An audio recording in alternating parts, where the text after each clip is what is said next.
Lucas.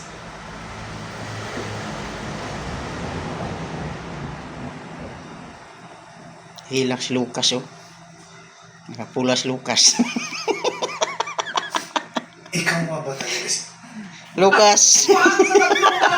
Naging pinakamataas sa tala ng mandirigma! Basura. Kayong mga bulag na hangal. Si Lucas ay may katawan ng mandirigma, isang biyaya sa 100 taon. Sa kaunting pagsasanay lang, mabilis siyang uunlad. Kung di niyo siya pinabayaan, matagal na siyang pinakamataas na tala ng mandirigma. Oh? Ano? Katawan ng mandirigma? Katawan ng mandirigma? Kailangan ng lakas ng gamot para ma-activate. Kaya pala di ko maramdaman ang lakas ni Lucas. Ako pala ang pumigil sa'yo. Lucas. Hayop ako. Lucas ko. Patawadan na. Hindi. Imposible. Hindi ako naniniwala. Mateo Santos, patay ka na. Hindi ka pa rin magsisisi. Lucas! Anong gagawin mo? Ayaw na. Nung mahanap ako, hindi ko inisip na agad yung pwesto. Kanang nakapula guys mo na si Lucas. Hamak. Ipinasok mo ko sa silid ng ano. Tinatawag ng ugat ko. Maula videohan pero tuwa na naka-video na daw. Ulay na ang tanan. Niloko ko ni Mateo. Marami akong nagawang masama sa iyo. Nagsisisi ako ng gusto. Hindi ko hinihiling na patawarin mo kami. Hiling ko lang na kilalanin mo kami. Pwede ba? Lucas, alam kong noon, nagkasala ako sa'yo.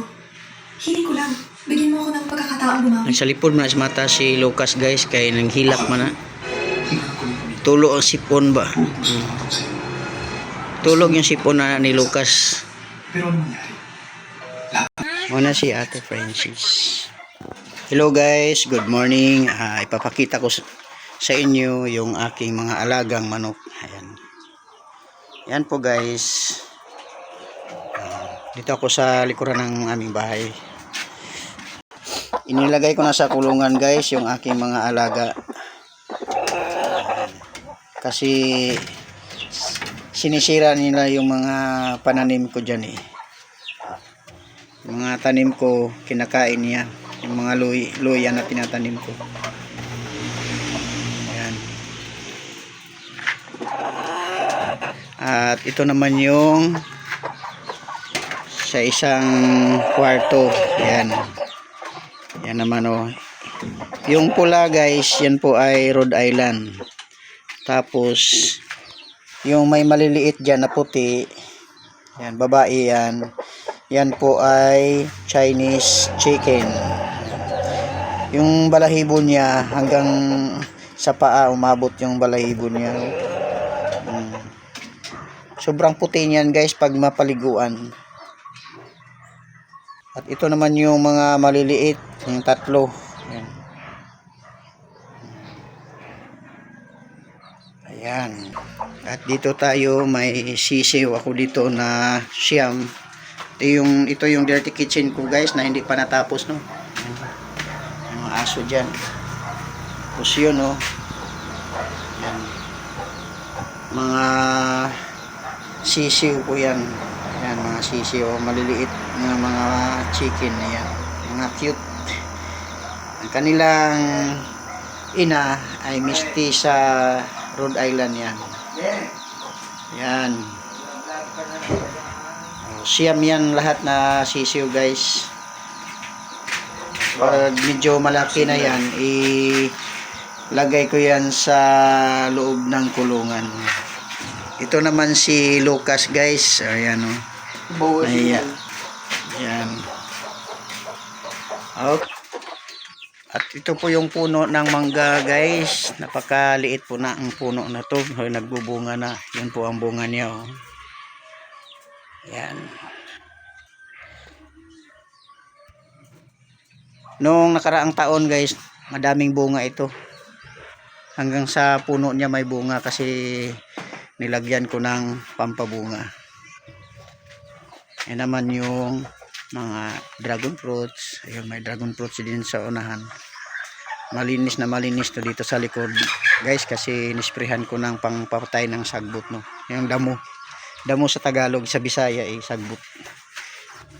May tumubo na naman ng mga damo guys, kailangan ko nang isprehan yan.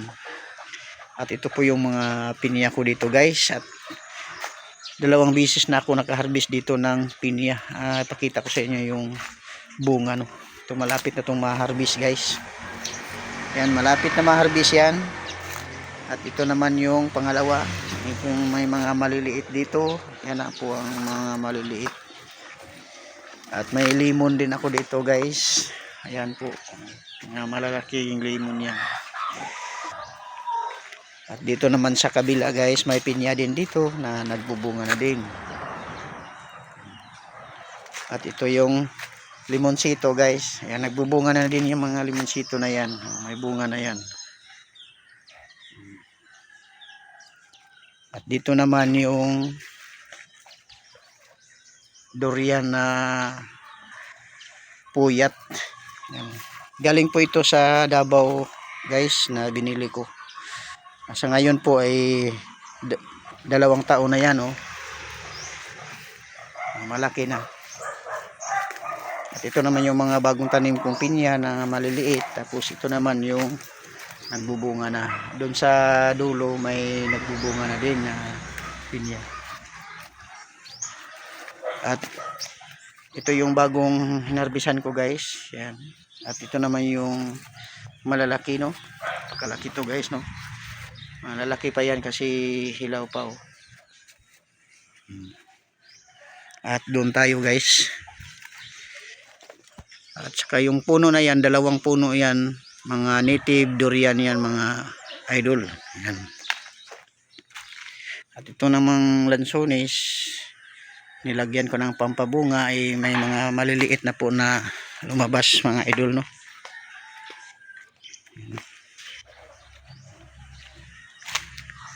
Yan po. Kita nyo. Ayan. Mga maliliit. Ayan. Sa dulo mayroon pa doon, hindi na makita.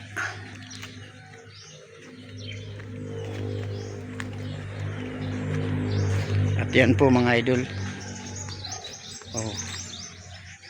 At may 6 na puno kaming niyog dito sa likod. Pang 7 ito.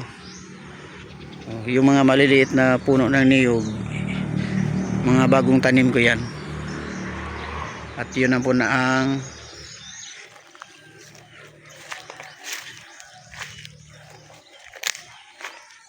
yan po ay tanim ko din na pumilo. Galing po ng Davao yan. Matamis daw yan. Pero saka na lang natin malaman yan pag mabubunga na, kasi dati bumili kami ng pumilo doon sa amin sa Usamis kasi sobrang tamis yung mga pumilo doon. Nung pagdating sa Davao, itinanim namin, nagbubunga na. Nako, napaka asim. Oh! Yan po mga idol. At yan po.